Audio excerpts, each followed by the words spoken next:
مسلم ممالک میں اسلامیت و مغربیت کی کشمکش، یہ مولانا علی میاں کی ایک اہم ترین کتاب ہے۔ ہم نے یہ ذکر کیا تھا کہ اس کتاب کو ممکنہ طور پر 3 حصوں میں تقسیم کیا جا سکتا ہے، جس میں 3 مختلف رویے بیان کیے گئے۔ ہم دوسرے رویے پر گفتگو کر رہے تھے کہ یورپی تہذیب نے جب عالم اسلام کا رخ کیا تو عالم اسلام کے لیے ممکنہ طور پر ایک رویہ یہ تھا کہ وہ اس تہذیب کو مکمل جوں کا توں قبول کر لے، اور اس سلسلے میں ہم نے ہندوستان، ترکی، مصر، لیبیا، مراکش، الجزائر سمیت دیگر کئی عربی ممالک کا ذکر کیا۔ اب یہاں اسی سلسلے کو مکمل کرتے ہوئے یہ بیان کرنا مقصود ہے کہ یہ تہذیب اپنے اصلی علاقے میں کس طرح وجود میں آئی، وہاں کس طرح پروان چڑھی، پھر اس نے کس طرح عالم اسلام کا رخ کیا، اور مسلم ممالک کے ذمہ داران نے کس طرح اس تہذیب و تمدن کا استقبال کیا۔ یورپی تہذیب کا پودا مغرب ہی میں پیدا ہوا، وہیں یہ بڑا درخت بنا۔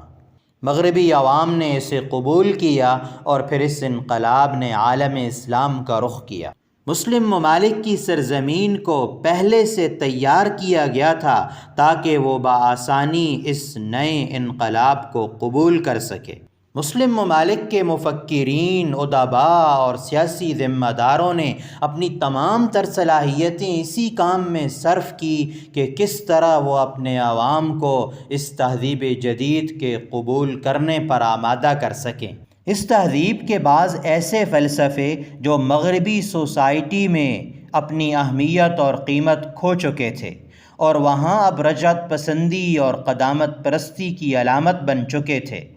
جن کو مغربی قائدین نے خود ہی رد کر دیا تھا، جبکہ عالم اسلام کے مفکرین بہت خوشنما اسلوب میں ان کے فضائل بیان کرتے نظر آ رہے تھے۔ اس کی ایک بڑی مثال قومیت، نیشنلزم کی ہے، جس کو اب یورپ ترک کر چکا ہے، لیکن مشرقی اسلامی ممالک کی بعض قیادتیں اس کو اب تک سینے سے لگائے ہوئے ہیں اور اس پر مصر ہیں اور اس کو انسانی فکر کی معراج اور ترقی قرار دے رہے ہیں۔ یورپ تو اس نتیجے پر پہنچ چکا ہے کہ انسانیت کا مستقبل اس کی روحانی اخوت پر منحصر ہے، بھائی چارے پر منحصر ہے، مل بیٹھ کر ایک ساتھ چلنے پر منحصر ہے، جبکہ مسلم ممالک قومیت اور عصبیت سے باہر نہیں نکل پا رہے۔ سابق صدر جمہوریہ ہند ڈاکٹر رادھا کرشنن نے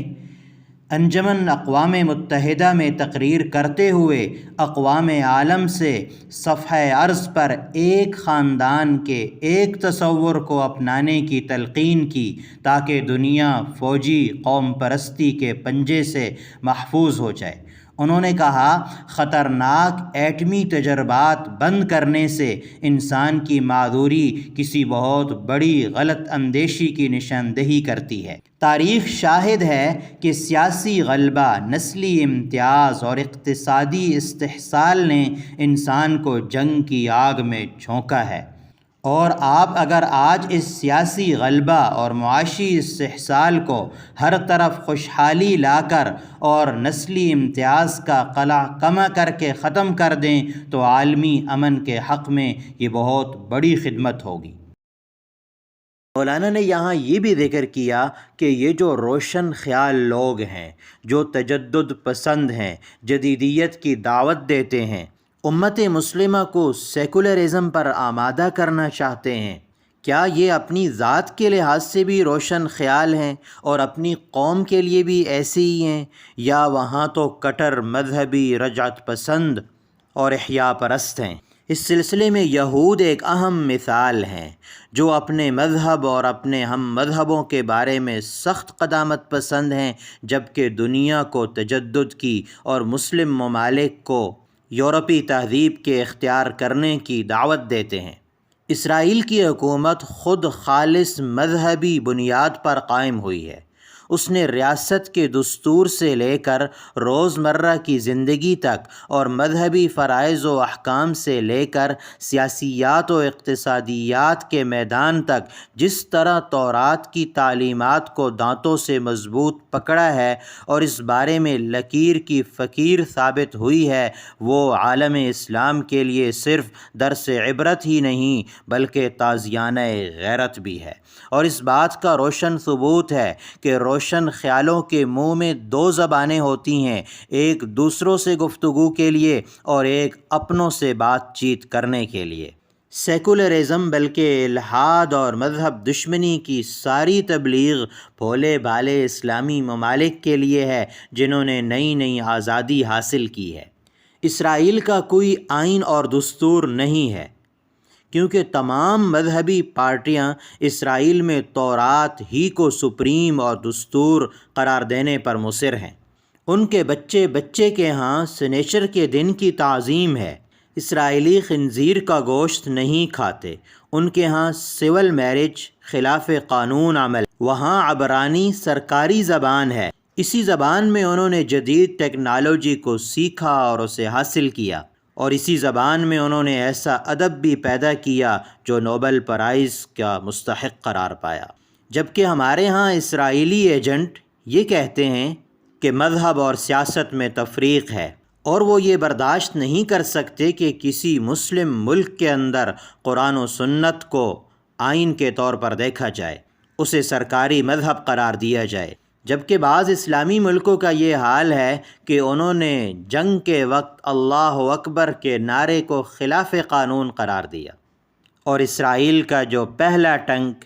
سینہ میں داخل ہو رہا تھا اس پر تورات کی آیت لکھی ہوئی تھی۔ یہی حال زبان کا ہے۔ ہمارے ہاں عربی زبان کو ترک کر دیا گیا ہے، بلکہ اس کی جگہ عامیہ نے لے لی ہے۔ رسم الخط بھی تبدیل ہو چکا ہے، لاطینی حروف اختیار کیے جا چکے ہیں۔ عربی زبان کو ایک پسماندہ زبان قرار دے کر علم و تعلیم کے میدان سے اسے ہٹا دیا گیا ہے،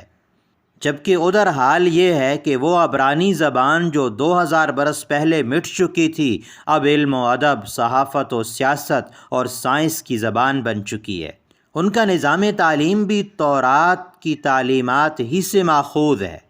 تمام پارٹیوں اور جماعتوں کا اتفاق ہے کہ یہود کی مذہبی روایات ہی وہ مشعل راہ ہیں جس سے نظام تعلیم کو روشنی اور ہدایت مل سکتی ہے، اور بعض پارٹیاں اساتذہ کے لیے یہ ضروری قرار دیتی ہیں کہ وہ روایات پرست ہوں، یعنی وہ لوگ یہود کی اصل روایات کے پابند ہوں۔ اسرائیل میں اعلیٰ تعلیم کا مقصد یہودی عقیدے کی پرورش اور ترقی اور اس سے وفاداری کا جذبہ پیدا کرنا ہے۔ مولانا اس صورتحال پر افسوس کرتے ہوئے لکھتے ہیں، اس دو عملی پالیسی سے واقف ہونے کے بعد جو غیر مسلم دانشوروں نے اپنے ممالک اور اقوام اور مسلم ممالک اور اقوام کے بارے میں اختیار کر رکھی ہے، اس بات پر حیرت ہوتی ہے کہ کس سادہ لوحی کے ساتھ مسلم ممالک کے رہنما اور دانشور نامذہبیت اور روشن خیالی کے منافقانہ پروپیگنڈے کا شکار ہو گئے ہیں۔ غالباً ان یہودی اور مسیحی دانشوروں، مستشرقین، اہل قلم اور صحافیوں کو بھی اس بات کا اندازہ نہ تھا کہ مسلم زعماء اور دانشور اس آسانی کے ساتھ اور اس قدر جلد ان کی اس تلقین پر ایمان لے آئیں گے اور اپنے اپنے ملک میں اس کے پرجوش داعی بن جائیں گے، اور ان سے یہ روشن حقائق مخفی رہیں گے، جیسا کہ عملی تجربے نے ثابت کیا ہے۔ دنیا کی فکری اور تمدنی تاریخ میں قیادت کے ذہنی دیوالیہ پن اور فریب خوردگی کی ایسی کم مثالیں ملیں گی جیسی مسلم قیادت نے اس 20ویں صدی میں پیش کی ہیں۔